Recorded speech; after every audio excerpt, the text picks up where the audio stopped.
Hola amigos, ya estamos aquí en otro vídeo más. En esta ocasión voy a dedicar el vídeo a hablar sobre el diésel. Hace cuestión de unos 4 o 5 días vi en la televisión que el programa Cuarto Milenio iba a hablar sobre el diésel. La verdad es que no suelo ver este programa, pero me llamó la atención que fueran a tratar un problema medioambiental. Bueno, eso, como normalmente no veo el programa, no sé qué temática hablan, sé que iba más sobre fenómenos paranormales y eso, pero me sorprendió la noticia, ¿no? Así que me lo apunté y puse un recordatorio en el móvil para que me recordara ver este programa, sobre todo porque el título con el que habían anunciado esta parte del programa era un poco, bueno, como se suele decir, que va buscando el clickbait, ¿no? Llamar la atención y llamar tu atención y para que el espectador lo vea. Era 10 manipulación económica o algo así, ¿no? Así que dije, yo pensaba que iba a ir esto más por la parte medioambiental, ¿no? Pero bueno, vamos eso ahora después os lo contaré. Antes, para que nadie vaya a decir que hablo sin causa de conocimiento, me gustaría que conocierais un poco mi currículum o mi formación académica, mejor dicho, ¿no? Y es que soy diplomada en óptica y optometría, eso no tiene nada que ver con este tema, pero bueno, ya lo sabéis. Aparte, voy a terminar ya la carrera de ciencias medioambientales. Y a la misma vez que estoy realizando esta carrera, pues realizo multitud de cursos relacionados sobre todo con el desarrollo sostenible, contaminación y eso, porque creo que es un tema que va a estar en alza los próximos años y además de que me gusta, ¿no? Pues creo que puede tener mucho futuro profesional. Así que por eso más me llamó la atención este tema, ¿no? Bueno, pues para que lo sepáis, yo pensaba que el tema iba a estar dirigido a la no utilización del diésel, a sus repercusiones medioambientales por la contaminación, etcétera, etcétera. Pero no, bueno, ya lo he contado, pero bueno, ya lo sabéis, no iba por ahí. Pero os tenéis que quedar os tenéis que quedar en este vídeo para ver sobre qué trató el tema. En torno a las 11 de la noche o así, comenzó el programa. Bueno, la parte dedicada al tema del diésel. Al principio parecía que el programa iba a derivar mucho por temas medioambientales, ¿no? Pero rápidamente viró en otro sentido hasta unos aspectos más económicos. Lo que sí me llamó la atención fueron varias palabras varias frases que soltaron los colaboradores que habían invitado para esta ocasión. Y era aproximadamente esto. Se limitaron a decir que el diésel era menos contaminante que la gasolina porque emitía CO2. Lo que no especificaron es que sí, esto es cierto, pero no se emite CO2, pero se emiten otras partículas que se producen cuando hay una quema de combustibles fósiles, como es óxido nitroso, no, dióxido de nitrógeno y compuestos de azufre y partículas microscópicas, ¿no? Que se conocen como PM, ¿no? En el argot químico, ¿no? O yin, para que lo conozcáis, que es lo que da a las ciudades ese color, bueno, por las calles de las ciudades ese color más negrillo, ¿no? Que toma muchos edificios y eso.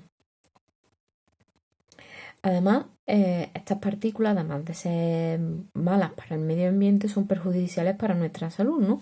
Por eso yo pensaba que iban a hablar de toda esta problemática medioambiental, de la salud, etcétera, etcétera.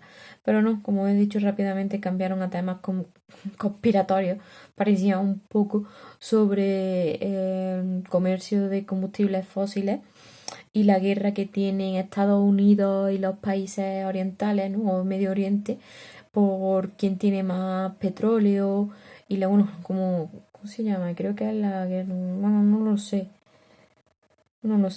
el oro líquido, no sabría deciros, tendría que buscar exactamente Porque como ya os dije, estos vídeos de momento están siendo algo improvisados. Es cierto que hoy me he hecho un pequeño esquema para que el vídeo no sea tan caótico como el que podáis ver el de hace unos días, que os dejaré por aquí o por aquí. No sé en qué lado os saldrá, pero permaneced atentos. Bueno, para que lo sepáis, en una situación normal, la Tierra absorbe la radiación infrarroja, la radiación que nos llega del Sol. Y después la Tierra la emite, está en forma de longitud de onda larga, la emite al espacio. Esto produce la posibilidad de vida en la Tierra, que es lo que esto produce el efecto invernadero natural, que es lo que posibilita la vida en la Tierra. Si no, las temperaturas de la Tierra serían bajísimas, bajo cero, ni idea de cuánto, y sería imposible la vida en la Tierra. ¿Cómo se produce este efecto invernadero? Gracias a lo que se conoce como los gases de efecto invernadero, que son los que antes he comentado. Parte de los que antes he comentado. El dióxido de nitrógeno, el CO2, el metano y el vapor de agua. Estos gases son capaces de absorber este calor y es el que vuelven a irradiar a la superficie terrestre para que ésta se caliente. Después la superficie terrestre la transforma en longitud de onda larga y la emite al espacio. Esto es una situación normal, lo que se conoce como efecto invernadero natural. Pero debido a, sobre todo desde que se produjo la revolución industrial, han ido aumentando la quema de combustibles fósiles, ¿no? Petróleo, gas natural, gasolina, gasoil, carbón, etcétera, etcétera. ¿Y qué pasa? Que estos compuestos, estos combustibles energéticos, ¿no? Están compuestos por los gases que anteriormente he comentado, ¿no? Y al quemarlos se producen esos gases, valga la redundancia. ¿Qué está produciendo esto? Esto está produciendo un incremento del efecto invernadero natural. Es decir, la Tierra se está sobrecalentando. A la vez más partículas en la atmósfera que absorban este calor, no se está viendo como no se desprende tanto energía, tanto calor al espacio, ¿no? Hay un déficit energético, ¿no? Al espacio y un aumento energético a la atmósfera. Esto está produciendo el cambio climático, ¿no? Este aumento de la temperatura modifica los modelos atmosféricos que está produciendo un aumento del derretimiento de los polos, etcétera, etcétera, etcétera. Sobre esto hablaré más ampliamente en el vídeo porque como me pare a hablar de eso ahora, este vídeo sería interminable. Bueno, como anteriormente he dicho, la gasolina emite más CO2 que el diésel. Por eso se propició el uso del diésel, ¿no? Como siempre se ha asociado mucho que el CO2 es como el mayor causante del efecto invernadero. Sí, porque se produce en mucha cantidad, pero hay otros gases de efecto invernadero que potencian más este efecto. Pues bueno, esta fue una de las causas que hizo que que el diésel como que llevara a un segundo plano a la gasolina. De hecho, si a eso le sumamos que el coste del diésel era más barato, pues más todavía, ¿no? Para que se incitara a la gente a consumir diésel, ¿no? A los pocos años de que se había lanzado el diésel, 2 de cada 3 personas tenían coches con motores diésel. Y de hecho, ¿cuántos conocéis vosotros que tengan un coche de gasolina? Pocos, ¿verdad? Esta tendencia está cambiando actualmente, ¿no? Pero también por la incorporación de los coches eléctricos a la sociedad y por esta guerra que ha habido en contra del diésel de ahora hace 2 o 3 años. Bueno, llegó a tal punto la cosa que a los usuarios de gasolina como que se los miraba mal, digamos, ¿no? Porque eran como más contaminantes, más bruscos a la hora de conducir, etcétera, etcétera.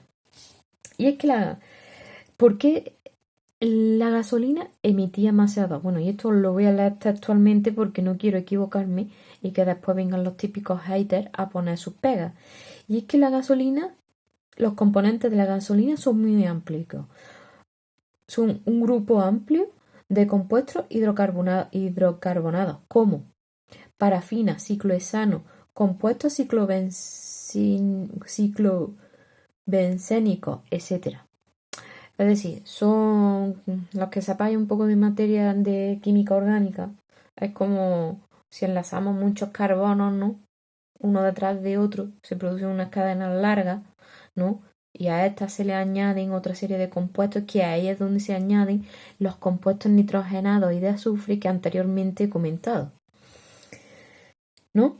¿Qué pasa? Que cuando se produce la combustión en un motor es muy complejo, que tampoco voy a entrar ahora a hablar de este tema, ¿no? Porque tampoco es una cosa que me haya informado mucho. Pero ¿qué pasa? Si la combustión de la gasolina no se realiza de una manera correcta en la que se introduzca una gran cantidad de aire, estos compuestos hidrocarbonados no se queman bien, por lo que producen los compuestos anteriores que hemos estado hablando, ¿no? Como el hollín, el CO2, el monóxido de carbono, que además es muy tóxico, ¿no? Los compuestos nitrogenados o los de azufre, etcétera, etcétera. Bueno, también vapor de agua, pero en menos cantidad, ¿no?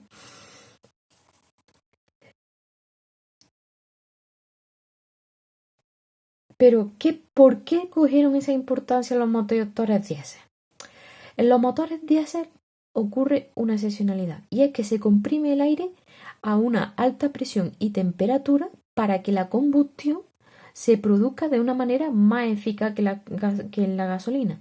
Si a esto además le añadimos que la composición química del diésel varía de la gasolina, ahí tenemos el por qué se emite menos CO2 cuando se quema diésel que gasolina. Además, bueno, ocurrieron varios factores para que el diésel cogiera ese auge que cogió. 1. Emitía menos CO2. 2. Era más barato. 3. Energéticamente era más eficiente. ¿Y qué más? Bueno, creo que los coches también fueron más baratos en un primer momento y todo eso. En un primer momento todo eso hizo que el diésel subiera como la espuma, ¿no? Eh, pero lo que la gente no sabía o lo que el mercado no quería en un principio que la gente supiera, ¿no? Es que, vale, había menos CO2, se emitía menos CO2, pero se estaban emitiendo partículas más cancerígenas, no vamos a hablar en este tema de eso, sino partículas más perjudiciales para la salud, como los compuestos de azufre, de nitrógeno o el hollín. Uno de los comentarios que, bueno, eso hablando de contaminación, pero aparte ocurrieron otras cosas que me hicieron mucha gracia, porque fue que uno de los invitados, había dos en la mesa, no recuerdo exactamente cuál, dijo que vino a decir algo así como que el petróleo no lo se había creado de ninguna forma, sino que simplemente estaba ahí, que se dejara la gente de tonterías de que procedía del plancton marino, que había sufrido una transformación tras muchos años, millones de años sometido a presión y elevadas temperaturas, que dejara que la gente no pensara eso. Por favor, yo ya sabía de la fama de este programa para algunos temas, pero vamos, yo es que me quedé de piedra cuando escuché esto. ¿Cómo puede? Bueno, claro, yo lo sé porque lo he estudiado, ¿no? Pero después de este programa lo ve alguien que no lo sabe y dice, ostras, que aquí está ahí. Y el hombre sugería que el petróleo, ¿no? Que después de ser diésel y todo eso es derivado de ello, de esto, pues que se producía, bueno, que no se producía, sino que simplemente se encontraba ahí, ¿no? Y claro, ya la sociedad lo que tenía que hacer era eh, tener unas tecnologías potentes, ¿no? O avanzadas con las que extraer esto de manera eficiente. Y que eso era lo que no se tenía en la actualidad. Es cierto que a lo mejor existen reservas de petróleo que en la actualidad no existen tecnología adecuada para que se saquen de una manera que luego se resulte rentable económicamente, ¿no? Ahí entra ya en juego el concepto de mena y de mena y de qué era el otro, Marta, bueno, no me acuerdo, ¿no? Pero eso ya es otro tema aparte, ¿no? No estamos hablando de la economía bueno, no, eso no tiene nada que ver con el proceso de producción del petróleo, ¿no? No sé, me pareció algo absurdo. Un tema que sí coincidían ambos invitados era en la guerra que existía por el petróleo. Y me hizo mucho, bueno, no lo sabía, pero nunca había caído en este tema. Y era la manipulación económica que nos está llevando Estados Unidos por el petróleo. Estados Unidos está, bueno, se dice, se rumorea, se comenta que una de las cosas por las que está con los países de Oriente Medio casi continuamente en guerra es por el petróleo, ¿no? Por quedarse con el dominio de aquella zona y poder extraer petróleo de que existen allí. Pero lo que decía es que lo que querían era gastar esas reservas de petróleo que existen en Oriente Medio para que a última hora el único petróleo que quedara fuera el de Estados Unidos, pues, y por lo tanto ellos tuvieran el monopolio del petróleo. ¿Qué pasa? Que entonces el petróleo alcanzaría un precio que sería incalculable, ¿no? Bueno, incalculable, bueno, que sería astronómico, no sabemos qué va a pasar con con el precio del petróleo, ¿no? Pero lo que sí está claro es que los grandes beneficiados de esa economía serían ellos, ¿no? Y no serían los países de Oriente Medio. Y después ya empezaron a derivar en temas de que todo este tema del diésel estaba todo preparado, que no sé qué, que no sé cuánto, y decía uno de los invitados que no sabía de dónde nos iba a derivar esto, ¿no? Que no se sabía el por qué ahora el diésel era tan malo, ¿no? Pues yo me voy a aventurar a dar una teoría. El coche eléctrico ha sido algo que con el que el ser humano ha soñado desde siempre, ¿no? Y que cada vez, bueno, ya coche híbrido y que cada vez en un futuro muy próximo va a ser una realidad, ¿no? Y yo creo que ha sido como pasos tecnológicos que ha dado la sociedad. Primero fue la gasolina, después el diésel y ahora lo que viene es el coche eléctrico, ¿no? Sobre todo derivado a temas como, bueno, el coche eléctrico nos lo intentan introducir hablando de él como el gran salvador de la contaminación. Pero lo que no dicen, vale, cierto, esto no, pero lo que nadie se plantea es, tú este coche eléctrico lo tienes que cargar con electricidad en algún punto, ¿no? Que esté habilitado. Pero esta electricidad, ¿de dónde procede? Porque actualmente el mercado energético en España, bueno, la electricidad en España se produce por la quema de combustibles fósiles en determinadas plantas eléctricas. Si lo que pasa ahora es que hemos eliminado los coches eléctricos, bueno, hemos eliminado los coches a un coche eléctrico para eliminar estos contaminantes, pero la energía sigue procediendo de combustibles fósiles, la contaminación va a ser lo mismo. Por lo tanto, lo primero que se tendría que producir en España es un cambio en el modelo energético, derivar más hacia energías sostenibles, o sea, energías renovables como el sol, la geotérmica, biomasa, bueno, biomasa menos porque también tendría contaminantes, ¿no? La eólica, la maremotriz, en fin, un sinfín, ¿no? Si derivamos la economía, el sistema energético hasta ese plano, sí tendría un sentido el introducir el coche eléctrico, pero de momento, como que no. Bueno, así que esto fue lo que a mí me pareció el programa de Cuarto Milenio. Si os ha gustado, recordad darle deditos arriba, suscríbete y nos vemos en próximos vídeos. Hasta luego, más maníacos.